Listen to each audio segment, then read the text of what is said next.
क्या ये देश खाली पैसे वालों और पावर वालों के लिए ही खड़ा होता है? पुणे में एक्सीडेंट हो जाता है, संडे के दिन हियरिंग हो जाती है। आतंकवादी की फांसी रोकने के लिए सुप्रीम कोर्ट रात को लग जाती है। यहाँ हम 2 महीने से लाइन में खड़े हैं, 24 लाख बच्चों के भविष्य पे फांसी लग रही है, कोई सुनने वाला नहीं है। हम तो यही चाहते हैं कि जो फैसला है वो इसी चीज़ के फेवर में आए कि रीनेट दोबारा से हो। हम यही चाहते हैं कि रीनेट दोबारा से, इससे जो भी बच्चा, जो भी डिजर्विंग कैंडिडेट है वो सामने आएगा और जितने भी लोग डिजर्व नहीं करते एटलीस्ट उनके बारे में पता चल पाएगा। मेन कल्प्रेट्स इसी से पकड़े जाएंगे। क्यों एकदम से इंटेलिजेंट बच्चे बढ़ गए? सब इंटेलिजेंट हो जाते हैं और 520 से लेके 620 में सिर्फ 78% बढ़े हैं। तो हम कैसे कह सकते हैं कि पेपर लीक लोकलाइज्ड है? इतनी ज्यादा रैंक इन्फ्लेशन, वो भी सिर्फ 620 से 720 के बीच, सिर्फ उसी स्लॉट में आना, ये बिल्कुल ही गलत है। बिल्कुल ही इसमें दाल में कुछ काला वाली बात है। ये हम तो यही चाहते हैं कि जो फैसला है वो इसी चीज़ के फेवर में आए कि रीनेट दोबारा से हो, या फिर कोई भी ऐसा विकल्प लिया जाए जिससे जो भी बच्चे डिजर्विंग कैंडिडेट्स हैं वो सिलेक्ट हो पाए, उन्हें कॉलेज मिल पाए। सिर्फ डिजर्विंग कैंडिडेट्स 660 अबव ही नहीं है, जो बच्चे 620 से 650 नंबर लेकर के आए हैं वो भी डिजर्विंग कैंडिडेट्स की कैटेगरी के अंदर बिल्कुल लाई करते हैं। और अगर ये हम बात करें एनटीए की और गवर्नमेंट की, तो वो लोगों ने तो सिर्फ यही कह करके मामले को खत्म कर दिया है कि आइसोलेटेड सेंटर्स के अंदर ही हुआ है जितना भी स्कैम हुआ है, और उन लोगों के मार्क्स इतने नहीं आए हैं कि वो मतलब उन्हें कॉलेज मिल सके। तो ये चीज़ हमें कैसे पता चले? मतलब कोई भी चीज़ की हमें ट्रांसपेरेंसी नहीं है, वो लोग जो कह रहे हैं बस हमें उसी को मान लेना है। ऊपर से अगर गोधरा और पटना के केस लीक हुए हैं तो हम कैसे ये चीज़ मान ले कि इतने आधुनिक समय में पेपर किसी और के पास नहीं पहुंचा होगा, सिर्फ उन्हीं लोगों तक सीमित रह गया होगा।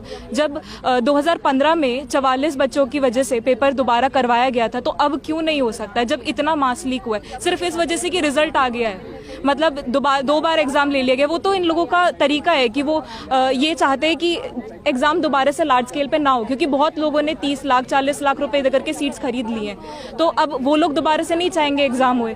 तो हम यही चाहते हैं कि रीनीट दोबारा से, इससे जो भी बच्चा, जो भी डिजर्विंग कैंडिडेट है वो सामने आएगा और जितने भी लोग डिजर्व नहीं करते एटलीस्ट उनके बारे में पता चल पाएगा। मेन कल्प्रेट्स इसी से पकड़े जाएंगे। अब हम सुप्रीम कोर्ट के सामने आए हैं तो हम सोचते हैं कि हमारे पक्ष में फैसला आएगा, लेकिन उससे पहले मेरा मिनिस्ट्री ऑफ एजुकेशन से सवाल है।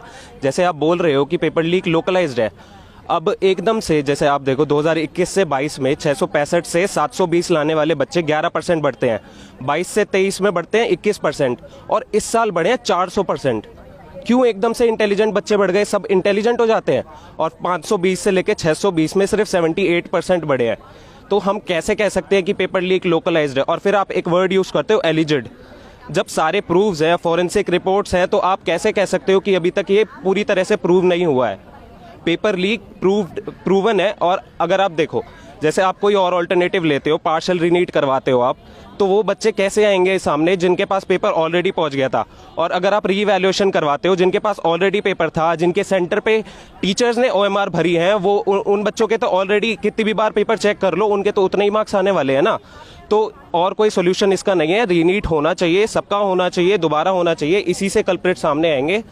That's it. आज 38 पिटिशंस फाइल की गई है रीनीट के लिए, और ये हम इसलिए उम्मीद लगाए बैठे हैं क्योंकि पेपर लीक पहले भी हुए हैं, 2015 में भी हुआ है, 2003 में भी हुआ है, और जब भी ये सुप्रीम कोर्ट के नोटिस में लाया गया है तब हमेशा सुप्रीम कोर्ट ने रीनीट या री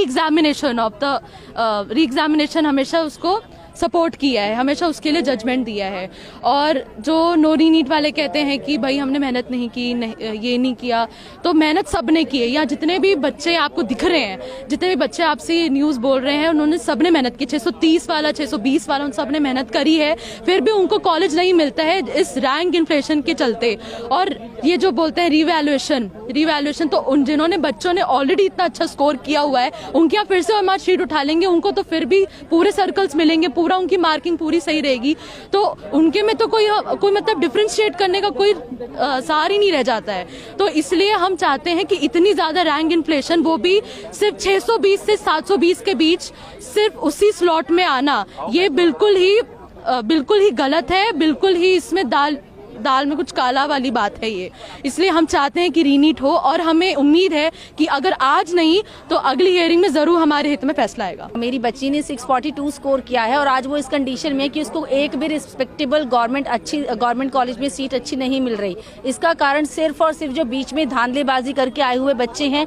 जहां बच्चे का रैंक हम एक्सपेक्ट करते 9 से 10 हजार के बीच में, आज उन बच्चों का रैंक 4 गुना बढ़ जाता है। तो क्या ये रातों रात ऐसे ही बढ़ गया? क्या इतने सारे बच्चे बीच में आ गए? तो जब भी इस सिचुएशन में ऐसा हुआ है, सिर्फ आखिरी उम्मीद हमारी सुप्रीम कोर्ट पर ही जाती है और आज भी हम इसी उम्मीद से आए हैं कि सुप्रीम कोर्ट सारे मामले को बिल्कुल बारीकी से देखते हुए इस पेपर को कैंसिल करेगी और बच्चों को दोबारा चांस देगी, ताकि जो बच्चे बीच में गड़बड़ करके आए हैं वो सारे अलग हो जाएं और जो डिजर्विंग कैंडिडेट्स हैं उनको अपनी सीट मिले। आप सिर्फ अगर दिल्ली का ओपिनियन लोगे तो यहाँ का स्टेट कट ऑफ हमेशा आई था, तो यहाँ पहले भी स्टेट कट ऑफ आई था। अब यहाँ जो बच्चे 10-15 नंबर से चूक रहे हैं, अब उन्हें चाहिए रीनीट। अब जो बाकी स्टेट्स के उनका कट ऑफ कम है, उनको जो कॉलेज मिल रहा है क्या उनके बारे में कोई नहीं सोचेगा। यहाँ पे हमें सबसे ज़्यादा कंसिडरेशन लेना चाहिए एनटीए कितना अकाउंटेबल है। जो उन्होंने नंबर बताया ग्रेस वाला जो 1500 बच्चों का नंबर बताया, क्या वो सही है कि नहीं है, हमने ये क्वेश्चन नहीं किया। And रीनीट is not a solution. इतने सारे बच्चों की मेहनत है जो 2-2 ड्रॉप 3-3 ड्रॉप लेके इस साल नंबर ला रहे हैं, वो वापस वही सेम मेंटल ट्रॉमा से नहीं जा सकते। वापस वही उनका मेंटल पीस खराब होता है, again they have to start again, वापस सब कुछ शुरुआत से। So according to me reNEET is not a solution, we should be against it and हमें एक्सेप्ट करना चाहिए और एनटीए को और अच्छे से अकाउंटेबल होना चाहिए हर चीज़ के लिए।